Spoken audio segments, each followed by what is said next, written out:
सबसे पहले हमें पूजा करने के लिए माता लक्ष्मी और भगवान गणेश जी की आवश्यकता होगी।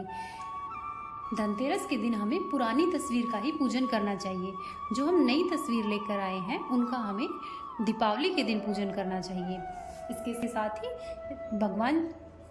इसके साथ ही हमें कुबेर भगवान जी की प्रतिमा भी चाहिए होगी। यदि आपके पास कुबेर भगवान जी की प्रतिमा है तो आप वो लें, यदि आपके पास नहीं है तो आप सुपारी पर धागा लपेटकर उसकी पूजा कर सकते हैं। साथ ही धनतेरस के दिन धनिया लाना बहुत अच्छा माना गया है। कहते हैं कि धनतेरस के दिन हम जो भी चीज़ लाते हैं उसमें 13 गुना तक की वृद्धि होती है, इसलिए धनतेरस के दिन धनिया लाना भी बहुत शुभ माना जाता है।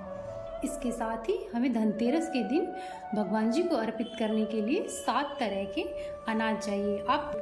आपके पास जो भी अनाज उपलब्ध हो आप वो ले सकते हैं। इसके साथ ही भगवान धन्वंतरी को देवताओं का वैद्य भी कहा जाता है। ऐसा कहा जाता है कि धनतेरस के दिन भगवान धन्वंतरी समुद्र मंथन से हाथों में अमृत कलश लेकर उत्पन्न हुए थे, इसलिए इस दिन औषधियों की पूजा करने का विशेष महत्व है। इसके लिए हमने ये थोड़ी सी मेथी, अजवाइन, सौंफ, जीरा और ये हल्दी और तुलसी के पत्ते भी औषधि का काम करते हैं, इसलिए हमने तुलसी के पत्ते भी लिए। साथ ही हमने थोड़ी सी दालचीनी भी ली है और तेज पत्ता, और इसके साथ ही हमने आंवला भी लिया है। साथ ही हमने लौंग और इलायची ये भी लिए।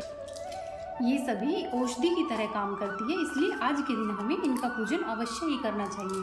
आप यदि किसी भी तरह की दवाइयाँ ले रहे हैं तो उनका पूजन भी अवश्य करें। इसके साथ ही हम नीम के पत्ते, पपीते के पत्ते, इन सभी का पूजन भी कर सकते हैं। इसके साथ ही हमें भगवान जी को चढ़ाने के लिए खील, बताशे इनकी आवश्यकता होगी, और इसके साथ ही हम भगवान जी को अर्पित करने के लिए हमें पंचमेवा की आवश्यकता होगी। और धनतेरस के दिन यदि आप कोई नए बर्तन लेकर आए हैं तो उनका पूजन भी अवश्य ही करना चाहिए। धनतेरस के दिन नमक का लाना भी बहुत शुभ होता है। धनतेरस के दिन नमक की पूजा करें और इसके बाद से इसका अपने किचन में उपयोग करें, यह बहुत ही अच्छा माना गया है। साथ ही धनतेरस के दिन हम सोने या चांदी की हम जो भी वस्तुएं खरीद कर लाते हैं उनका पूजन भी हमें आवश्यक रूप से करना चाहिए। ऐसा करना बहुत ही शुभ माना जाता है। साथ ही हमें इस दिन इत्र का प्रयोग भी अवश्य ही करना चाहिए। ऐसा कहते हैं कि माता लक्ष्मी को समृद्धि युक्त पूजा बहुत पसंद है, इसलिए जितनी अधिक हो उतनी हमें समृद्धि युक्त पूजा करनी चाहिए, इसलिए इस दिन हम इत्र का प्रयोग भी अवश्य ही करेंगे। इसके साथ ही हमें चढ़ाने के लिए कोड़ी चाहिए। देसी होती है कोड़ी, समुद्र मंथन से निकली हुई है और इन्हें घर में बहुत ही शुभ माना जाता है। इस दिन हमें मौसम के फ्रूट भी अवश्य ही अर्पित करनी चाहिए, और साथ ही इस दिन हमें झाड़ू अवश्य ही खरीद कर लानी चाहिए। ऐसा कहते हैं झाड़ू को 1 या 3 की संख्या में खरीदना चाहिए। इसके साथ ही हमें थोड़ा सा गंगा जल चाहिए। यदि आपके पास गंगा जल पहले से है तो आप उसका उपयोग करें, यदि नहीं है तो आप गंगा जल लेकर आ सकती है। धनतेरस का दिन इसके लिए बहुत शुभ होता है। इसके साथ ही हमें तेल चाहिए। हम दियों में डालने के लिए सरसों के तेल का उपयोग करेंगे।